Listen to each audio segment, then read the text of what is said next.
উল্টোডাঙ্গায় school পড়ুয়ার মৃত্যু নাড়িয়ে দিয়েছিল সরকারকে। তাজা প্রাণের বলির পর টনক নড়ে প্রশাসনে। মুখ্যমন্ত্রীর নির্দেশে দুর্ঘটনা এড়াতে বাস সংগঠনগুলির সঙ্গে বৈঠকে ঠিক হয়েছিল দ্রুত এসওপি জারি করবে রাজ্য। সেই মতো এবার গণপরিবহনে জারি আচরণবিধি। প্রথম ধাপ হিসেবে রাজ্যের সমস্ত বেসরকারি বাস মিনিবাস সংগঠনের কাছে পরিবহন দপ্তরের আচরণবিধি পৌঁছায়। 6 পাতার ওই আচরণবিধিতে বেপরোয়া বাস চালানো বা একই রুটের দুটি বাসের রেষারেষি রুখতে রয়েছে একগুচ্ছ গাইডলাইন।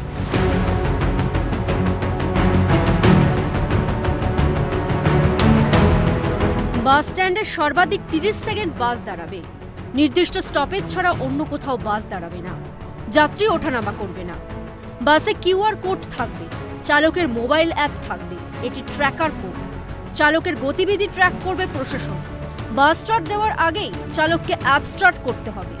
বাসের গতি হঠাৎ করে বাড়ছে কিনা, অকারণে কমছে কিনা, পুরো রুটে চালকের ওপর এই মনিটরিং ব্যবস্থা থাকবে।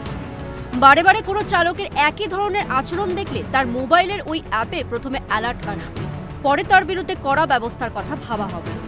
রিপিটেড অফেন্ডার বাস চালকের লাইসেন্স ব্লক হতে পারে।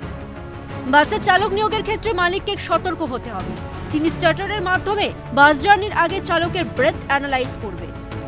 জার্নি চলাকালীন ট্রাফিক পুলিশ রাস্তায় বাস চালকের র্যান্ডম ব্রেথ অ্যানালাইজ করতে পারবে।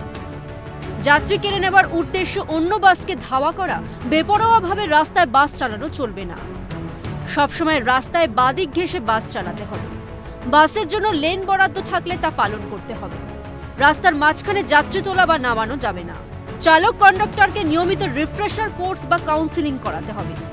বাসে ফার্স্ট এইড বক্স, অগ্নি প্রতিরোধ ব্যবস্থা, যাত্রীদের কমপ্লেন বুক রাখতে হবে। তবে বাস্তবেই গাইডলাইন মানা আদৌ কতটা সম্ভব সেই নিয়ে প্রশ্ন তুলেছেন রাজ্যের বেসরকারি বাস মিনিবাস সংগঠনের মালিকরা। রূপায়ণের ক্ষেত্রে পরিকাঠামোগত ত্রুটি রয়েছে বলেও জানিয়েছেন তারা। থেকে বলেছি যে এটাকে পরিকাঠামোকে তৈরি করতে হবে। পরিকাঠামো না তৈরি করে যদি এটাকে ইমপ্লিমেন্ট করতে যাওয়া হয় কতটুকু সফল হবে সেটা করলে তো দুর্ঘটনা কমবে না। দুর্ঘটনা কমানোর জন্য তার সতর্কতা এবং অ্যাওয়ারনেস 365 ডেজ।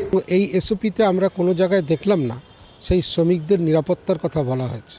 রাস্তায় যখন তিনি গাড়ি চালান, পেছন থেকে জোরে চালানোর জন্য রিকোয়েস্টের থেকে বড় হুমকি আসতে থাকে। অন্য ছোট গাড়িগুলো যেরম খুশি ডান দিক বাদিকে ওভারটেক করে। সেই সময় একটা ড্রাইভারের মাথা ঠান্ডা রেখে গাড়ি চালানো, কিছু আইন দিয়ে কিছু ফাইন চাপিয়ে দিয়ে যে চিরকালই রাজ্য সরকারগুলো চায় যে দুর্ঘটনার দায় এড়াতে, সেটা আমার মনে হয় সেভাবে গ্রহণযোগ্য হওয়ার কথা নয়।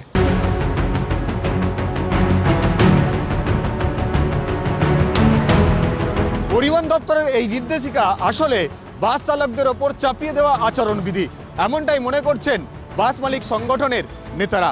তাদের বক্তব্য, রাজ্য সরকারের যে দায়ভার নেওয়ার উচিত ছিল সেটা না নিয়ে দুর্ঘটনার সমস্ত দায় আসলে বাস চালকদের ওপরই চাপিয়ে দেওয়ার এই চক্রান্ত।